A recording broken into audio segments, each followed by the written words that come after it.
Good morning and welcome. Well, it's not hello Vietnam. It seems like hello Iran. Now, America seems poised to get involved in the war between Israel and Iran. And that, my friends, will change the whole character and dynamics of that war. It seems like right now, Trump is orgasmic for this war. It is something that he wanted to do in his first term and didn't get to do. So I am sure he'd be more than happy to try to get it done in his second term. So, with Israel having done a lot of the softening up, so to speak, in military terms, neutralizing a major part of the air defenses, neutralizing a major part of the missile launchers, also neutralizing a lot of the upper echelon military commanders and intelligence chief. So I think Trump may say, hey, it's a good time to get involved. The likelihood of hurt or damage to American military forces has dramatically reduced. And we know the American public does not have an appetite for American losses.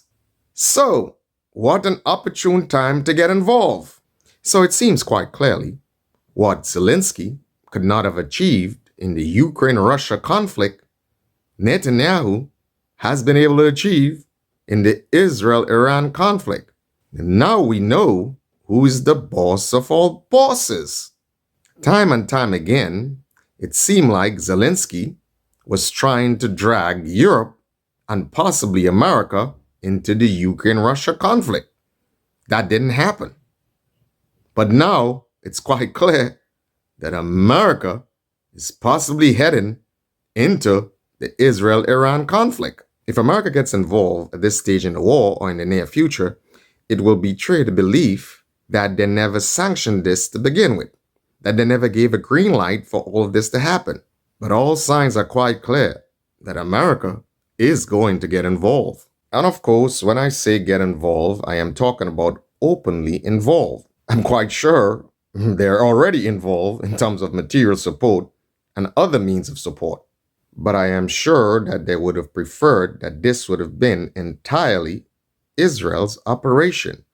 If you want to have a better understanding of the whole Israel-Iran conflict and how the strategy of borrow a sword to make a kill is used in the Middle East and throughout the world, then you need to take a look at my documentary, Borrowed Blades. It's on my channel. It'll give you a great and deeper understanding of the strategy. As to how it changes the dynamics or the character of the war, or whether or not other nations get involved, is left to be seen. But it's an open question, and it is quite possible. Israel is one thing, because there's already festering open hostility in the Middle East among Israel and its neighbors. But America getting involved may have a different impact. It also begs the question that if, as Trump has said, that Israel is winning and doing so well in this war, then there may not have been a need for American involvement. So I guess there might be some concern as to whether or not this is entirely in the favor of Israel.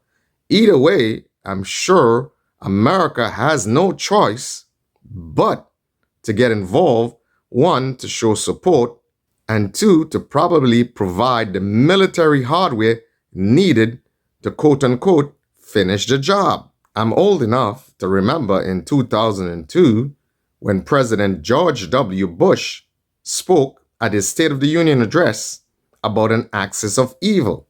At that time, he was referring to Iraq, Iran, and North Korea. So now, in retrospect, it looks like a bunch of hogwash. Because you would think if one arm of the axis of evil is attacked, then the others might have run to their assistance.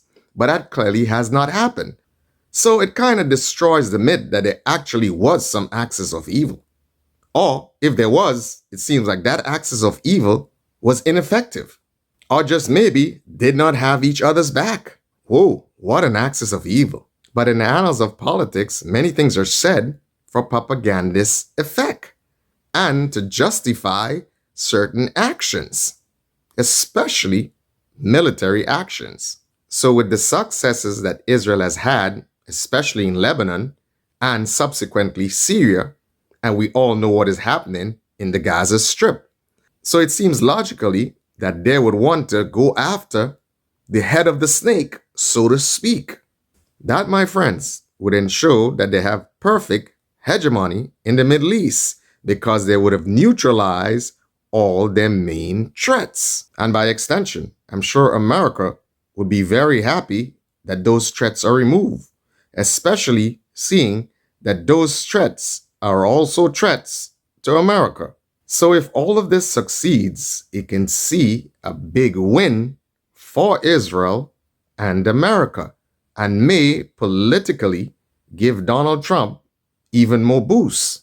But then again, there is the aspect of some of his MAGA supporters feeling betrayed because they are all about an America First policy, and some may see this intervention in the Israel-Iraq conflict as something that is not an America First agenda.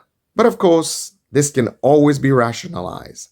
Like it was done with the American campaign in Iraq, it can be said, oh, if it were to succeed, that getting rid of Iran's current leadership is a win for America. But in all this strategy, like every other strategy, there are risks. All of this may go according to plan if no one else gets involved. But if other nation gets involved, then oh boy, we're dealing with a powder keg. Russia, of course, may have to stay on the sidelines because they are busily engaged in Ukraine.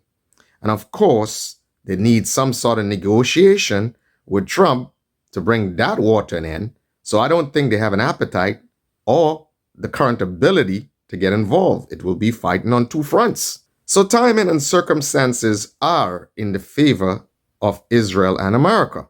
But as we have seen in the annals of military, politics, and conflict, nothing is ever stable or predictable. It could be quite possible that many of forces are waiting for America to get involved so they can galvanize support against the great America. Then, my friends, all hell would have truly been released in the Middle East. For now, we can all wait and see what unfolds, but time will tell in which direction this conflict heads. I want to see no nuclear weapon in Iran.